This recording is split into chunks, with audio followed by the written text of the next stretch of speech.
সারা দেশে বাড়ছে তাপমাত্রার পারদ, কমেছে শীতের তীব্রতা। এ নিয়ে বিস্তারিত জানাতে দিনাজপুর থেকে আমাদের সঙ্গে যুক্ত হচ্ছেন সহকর্মী ফখরুল হাসান পলাশ।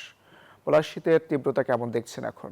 অঙ্কুর, আপনাকে একটু জানিয়ে রাখি, দিনাজপুরে আজকে সর্বনিম্ন তাপমাত্রা সকাল 6টায় যে আবহাওয়া অফিসের বার্তা ছিল সেটিতে আসলে আমাদেরকে জানানো হয়েছে 10.7 ডিগ্রি সেলসিয়াস। গতকালকে কিন্তু ছিল সর্বনিম্ন তাপমাত্রা সকাল 6টার আগে 9.5 ডিগ্রি সেলসিয়াস। অর্থাৎ আপনি বুঝতেই পারছেন আসলে 1 ডিগ্রি সেলসিয়াসের উপরে কিন্তু তাপমাত্রা একটু বেড়েছে এবং সেই সাথে কিন্তু শীতের তীব্রতা যেটি আমরা বলতে পারি যে শীতের তীব্রতা অনেকটাই কমে আসছে এবং বিশেষ করে আপনি জানেন যে উত্তরের এই জেলায় কিন্তু ডিসেম্বর এবং জানুয়ারি মাসেই কিন্তু শীতের তীব্রতা অনেক বেশি থাকে এবং আমরা দেখেছি যে গত সপ্তাহের প্রথমের দিকে কিন্তু ঘন কুয়াশা এবং যে শৈত্যপ্রবাহ ছিল সেই শৈত্যপ্রবাহে কিন্তু আসলে জনজীবনে বেশ ভোগান্তি নেমে এসেছিল।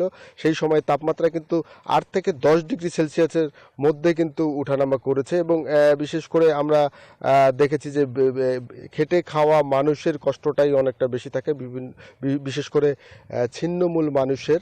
এবং আবহাওয়া অফিস বলছে যে এই তাপমাত্রা কিন্তু আস্তে আস্তে কিন্তু উন্নতির দিকে যাবে এবং শীতের তীব্রতা যেটি রয়েছে সেটি কিন্তু অনেকটাই কমে আসবে এবং পাশাপাশি এই মাসের এই কয়েকটা দিন অর্থাৎ অর্ধেক মাস কিন্তু অতিবাহিত হয়েছে আর অর্ধেক মাসেই কিন্তু শীতের তীব্রতা একটু থাকবে। তারপরে কিন্তু আস্তে আস্তে কিন্তু দিন এবং রাতের তাপমাত্রা কিন্তু বাড়বে। সেই ক্ষেত্রে কিন্তু আসলে শীতের যে অনুভূতি সেটা কিন্তু অনেকটাই কাটিয়ে উঠবে এবং আবহাওয়া অফিস বলছে যে শৈত্যপ্রবাহ সেভাবে না থাকলেও কিন্তু 2-4 দিনের মধ্যে কিন্তু তাপমাত্রা কিছুটা কমবে বলে কিন্তু এই আবহাওয়া অফিস আমাকে জানিয়েছে। তো দিনাজপুর থেকে এই ছিল আমার কাছে সর্বশেষ। ফিরে যাচ্ছি আপনার কাছে অঙ্কুর।